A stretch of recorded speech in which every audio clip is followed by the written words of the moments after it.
Sacerdotes consumieron el Santísimo, desvistieron los altares, recogieron los objetos sagrados, dejaban el sagrario abierto y se fueron en secreto.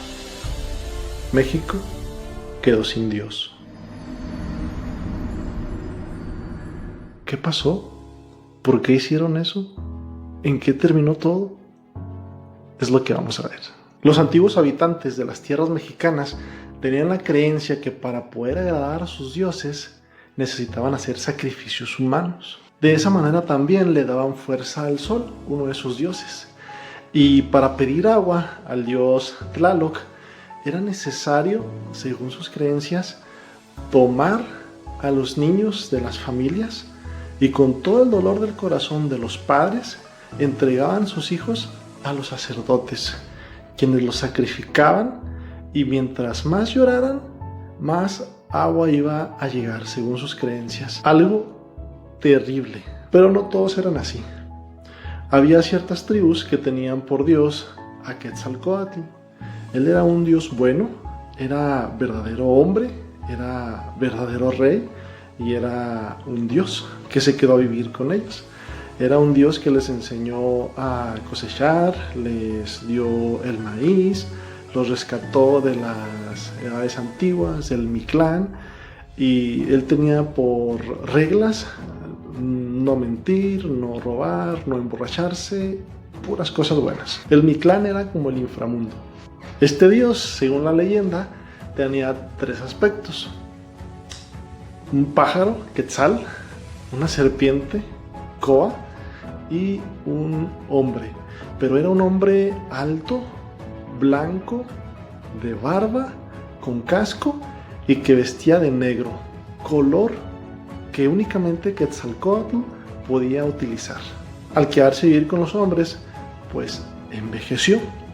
Y curiosamente llegó una viejita y le dice: tómate esto te va a rejuvenecer, te va a ayudar. Y Quetzalcóatl pues le hace caso a esa viejita, se lo toma y se emborracha. Lo que le dio era pulque. Quien se lo dio era su hermano Tezcatlipoca, quien tenía envidia de Quetzalcóatl. Este se emborracha y empieza a hacer un desastre. Empieza a tomar las tiendas, que los sembradíos, a insultar, mil cosas. Lo que dijo que no hicieran, él lo hizo. Al día siguiente se levanta, observa todo lo que pasó y dice: ¿y esto? ¿Quién lo hizo? Y todos: ¿fuiste tú? ¿Cómo que fui yo? Si yo ni me acuerdo. Fuiste tú, todos te dimos. Él se avergüenza de sí mismo y decide autoexiliarse. Llega a las costas, que hoy conocemos como playas de Veracruz, y dice: yo me voy, pero les prometo que un día voy a volver. El año de Quetzalcóatl, el día de Quetzalcóatl. Porque no siempre coincidían el año y el día. También se celebraban por separado. Total, se va y se pierde en el mar. Mientras tanto, al otro lado del mundo crecía la iglesia. Aunque había hombres malamente ambiciosos, también había hombres muy buenos. Sacerdotes, obispos, religiosos, misioneros. Hubo un hombre que destacó: Hernán Cortés, quien llegó a tierras mexicanas el 21 de abril de 1519, pero no desembarcó. Raro, se quedó ahí hasta el día siguiente, viernes 22 de abril de 1519, viernes de la Semana Mayor. Como es el día en que murió nuestro Señor Jesucristo, pues va vestido de negro. Él es un hombre blanco, de barba, y llegó justo por donde se fue Quetzalcóatl. Llegó justamente el año de Quetzalcóatl, el día de Quetzalcóatl, con casco. Los indios dicen: vienen en casas flotantes por donde se fue Quetzalcóatl. Llegó el día de Quetzalcóatl y el año de Quetzalcóatl. Es un hombre blanco, de barba, y viene vestido de negro. Trae casco. Recordaron: se fue, pero prometió que iba a volver. Es Quetzalcóatl. Además, a Quetzalcóatl no le gustaban los sacrificios humanos. Y lo que dicen ellos es, no, sacrificios no. Los indígenas dijeron, no hay duda, es Quetzalcóatl. Sin saberlo, prácticamente Hernán Cortés tenía conquistada la tierra. Empiezan a llegar sacerdotes, obispos, misioneros, religiosos y comienzan la evangelización. Empiezan a mostrar a Dios a los indios. Pero como también había gente ambiciosa, cada vez se fue dificultando un poco más la evangelización. Todo se convirtió en un completo desorden. Había abusos, corrupción, matanzas. Los primeros mestizos, fruto de esos abusos, eran abandonados porque los indios pues no los querían porque eran producto de abuso y los españoles pues no se iban a hacer cargo de ellos. Muy triste. Nuestros primeros ancestros abandonados. Todo eso se puso tan horrible que un tal Delgadillo intentó asesinar al primer obispo de México con una lanza. He ahí el porqué de lo que sucedió. Sacerdotes consumieron el Santísimo, desvistieron los altares, recogieron los objetos sagrados, dejaron el sagrario abierto y se fueron en secreto. México quedó sin Dios. Zumárraga, el primer obispo de México, envió una carta al rey Carlos V y le dice: si Dios no provee con remedio de su mano, está la tierra en punto de perderse totalmente. Todo estaba destruido. A los indios no les dejaban hacer sacrificios y veían cómo la lluvia seguía llegando constantemente, cómo el sol seguía saliendo. Estaban en una depresión. Decían: nuestros dioses nos engañaron, nos dieron la espalda o jamás existieron. Imagínate por un momento a la mamá y al papá de aquellos niños que entregaron para que sus hijos fueran sacrificados y todos pudieran tener agua. ¿Cómo se dieron cuenta de que no era necesario que los sacrificaran? ¿Cómo se habrán sentido? ¿Y mi hijo qué? ¿Y mi hijo? Existen poemas desgarradores de Nezahualcóyotl donde le decía a Dios: oh tú Dios, el que te encuentras lejos, tú el dueño de la tierra, el dueño del cielo, de la cercanía, de la inmediación, ¿dónde estás tú, Tlaquenahuaquin, Milpamenohuani, Teyocoyani, Moyocoyotzi? ¿Dónde estás?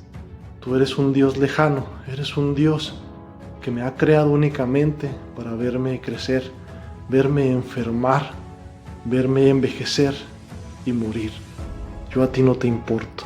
Tú estás allá en tu gloria y tú me has creado únicamente para abandonarme. Sábado, ya de catecismo, Juan Diego va a aprender cosas de Dios a Tlatelolco. Se le aparece la Virgen María y se presenta así: sábelo, ten por cierto, hijo mío, el más pequeño, que yo soy en verdad la perfecta siempre Virgen Santa María, que tengo el honor y la dicha de ser madre del verdaderísimo Dios por quien se vive. Tloquenahuaque, Milpamenohuani, Teyocoyani, Moyocoyotzi. Y no estás solo. No te ha creado únicamente para verte envejecer, para verte morir. Él no está lejos. Él viene no a visitarte, viene a quedarse, a vivir contigo. Tloquenahuaque, Milpamenohuani, Teyocoyani, Moyocoyotzi no son nombres de dioses, son títulos que se le atribuyen al verdaderísimo Dios, que es el dueño de la tierra, el dueño del cielo, el creador de los hombres, el dueño de la cercanía y de la mediación. Dios mismo vino como respuesta a la carta de Zumárraga que le había enviado en 1529. Si Dios no provee con remedio de su mano, está la tierra en punto de perderse totalmente. El mismo Dios y su madre vinieron a restaurar todo lo que había sido destruido. 6 años después se habían bautizado cerca de 5 millones de indios. Había días en que bautizaban hasta 6,000 personas. Venían indígenas desde lo que hoy conocemos como Texas, como Nuevo México, a bautizarse. Y todos los que no alcanzaban a confesarse lloraban literalmente porque no alcanzaban. Es más, y se quedaban afuera de la casa de los frailes esperando a que el día siguiente se levantaran y ser los primeros para confesarse, para bautizarse y para confirmarse.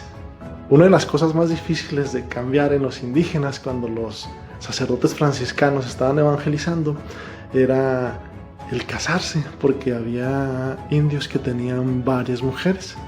Después de la aparición de la Virgen de Guadalupe decían: adiós Margarita, adiós Tenchita, me quedo con Marianita. Porque ellos querían casarse por la iglesia y pues no te puedes casar con 3-4 personas. El obispo Fray Juan de Zumárraga envía una última carta y decía: comencé a bautizar con ayuda de algunos religiosos a los indios de esta ciudad y pasaban de 400,000 almas las que recibió en el óleo y se confirmaron, a lo cual atribuyen mi muerte, que yo tengo por vida, y con tal contento salgo de ella. Finalmente, Fray Juan de Zumárraga fue llamado a la presencia del Padre un 3 de junio de 1548. Amigos, en estos días también estamos pasando por momentos difíciles, aunque estarás de acuerdo conmigo que no tan difíciles como aquellos. Sin embargo, la historia nos demuestra que Dios no está lejos. Dios no nos ha abandonado. Dios vive con nosotros. Y si Dios está con nosotros, entonces ¿quién contra nosotros? Tengamos esperanza. Bien amigos, yo me despido. No olviden suscribirse aquí, en este botón, compartir este video con un amigo. Cuídense. Dios los bendiga. Soy Lalo Peralta.